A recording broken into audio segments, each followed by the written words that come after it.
Once a domestic violence case is referred to the Victim and Witness Support Unit of the Trinidad and Tobago Police Service, Head of Social Support Services at the TTPS, Aisha Corbie, said the first step is to come up with a safety plan. In terms of how they can maintain their safety until they're able to leave the space.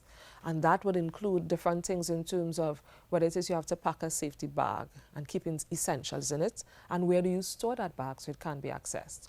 She said during this period, the victims are also taught how to identify the abuser's triggers. In your safety plan, you want to look at your passwords, you want to look at having an emergency phone, you want to look at having emergency codes or so with friends or neighbors that may live close by.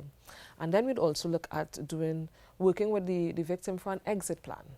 When should I leave? And of course, this should be done in tandem with the police service. Ms. Corbie said in many instances, victims can't think clearly because they are traumatized. And being mindful of their movements in tandem with the investigator, whether it is they are being stalked, whether it is they have to change devices, as I mentioned, those are some of the things we look at.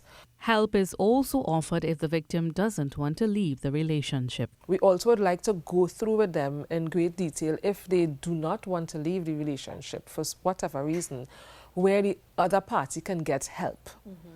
Because it's good for both parties to get help in terms of managing safety, because in a domestic violence relationship, volatility is unpredictable and a lot may have been invested. So you may not really get up one day and say, listen, I'm going to leave my house that I've invested to build with you. The Victim and Witness Support Unit was formed to bridge the service gap between the Trinidad and Tobago Police Service and victims and witnesses of crime.